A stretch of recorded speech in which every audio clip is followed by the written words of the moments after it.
Welcome to UK Voices 22.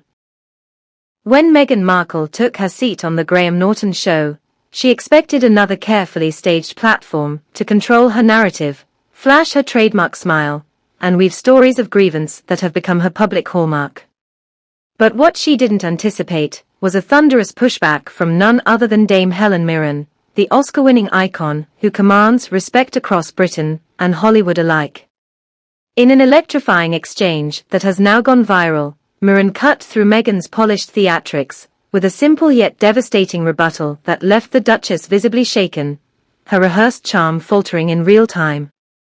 For many in the audience, it wasn't just another awkward moment on live television. It was the culmination of years of mounting frustration with Meghan's constant attempts to position herself as a victim while dismantling the institution that had once embraced her. And as the cameras rolled, it became clear, this was no longer Meghan's stage. Dame Helen Mirren had seized the moment, and with razor-sharp poise, silenced her in front of millions. But what exactly did Mirren say? Why did Graham Norton allow the exchange to unfold without interference? And why are audiences calling this moment the most humiliating public blow Meghan has faced since her explosive exit from royal life? Let's unravel the shocking chain of events.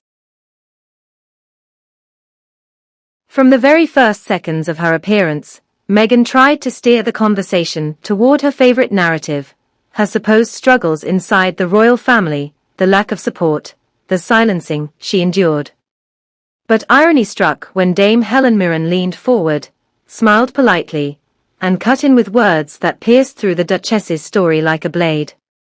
With respect, Meghan, Mirren said, her voice calm but firm, silence is not something that happens to you.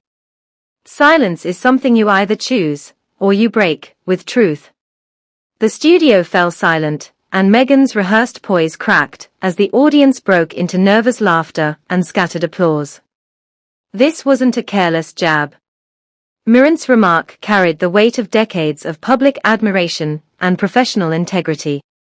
It was as if she had spoken for millions who were weary of Meghan's constant contradictions, complaining of being voiceless while simultaneously dominating global headlines. Norton, ever the sharp host, leaned into the tension, his mischievous grin signaling that he too recognized the seismic moment unfolding on his stage. The tension thickened when Meghan attempted to regain control, pivoting back to Hollywood anecdotes and her new life of freedom. Yet Mirren, with surgical precision, cut through again. Freedom isn't running from tradition when it doesn't suit you, she said. Freedom is carrying responsibility even when it's heavy. The applause this time was louder, unmistakably siding with Mirren. Meghan's expression hardened, and the camera caught what many viewers described as a flash of indignation, the mask slipping just long enough to reveal the frustration beneath. What made the exchange even more devastating for Meghan was how natural, unscripted, and unforced it felt. Mirren wasn't on a crusade. She wasn't grandstanding. She was simply voicing what millions thought, but rarely heard articulated in Meghan's presence. Graham Norton, true to form, let the silence linger, just long enough to magnify Meghan's discomfort before steering the show forward with his trademark wit. Yet the damage had already been done. The middle of the show only deepened the humiliation. As other guests shared light-hearted stories, Meghan repeatedly tried to pull attention back to herself, only to be overshadowed by the warmth, wit, and authenticity of her fellow panelists. Every attempt to control the narrative was intercepted by subtle, but sharp retorts, especially from Mirren, who effortlessly reminded the world of what authenticity looks like on screen and off. By the time the segment neared its end, Meghan's carefully rehearsed strategy, to win sympathy and paint herself as a wronged outsider, lay in tatters. Viewers weren't talking about her truths anymore. They were marveling at how a grande dame of British culture had, with grace and brevity, dismantled Meghan's performance and exposed the hollowness of her grievances. The closing minutes of the show delivered the knockout blow that cemented this episode in television history. As Norton asked each guest to share parting words of wisdom, Mirren turned toward Meghan, her expression calm but resolute. "The world doesn't need more stories of being silenced," she said. "It needs people brave enough to listen."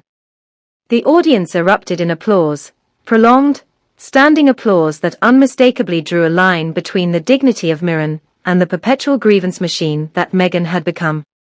Meghan, visibly cornered, forced a strained smile. But it was too late.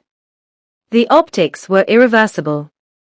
Social media lit up within minutes, hailing Mirren's words as the moment Meghan was finally called out, not by a tabloid, not by anonymous insiders, but by one of the most respected actresses alive, and on live television no less. Graham Norton's show had provided the stage, but it was Dame Helen Mirren who delivered the verdict the public had been waiting for. And therein lies the true humiliation. Meghan Markle wasn't just silenced by a witty host or mocked by internet trolls. She was silenced by Dame Helen Mirren, a woman who embodies everything Meghan claims to aspire to: grace, resilience, and universal respect. It wasn't merely a television moment, it was a cultural reckoning. One that reminded the world that polished victimhood can never compete with authentic truth. The promise of the title has now been fully delivered. Meghan Markle came to Graham Norton expecting to shine, but instead, Dame Helen Mirren silenced her with dignity, leaving a legacy moment that audiences will replay, dissect, and remember for years to come.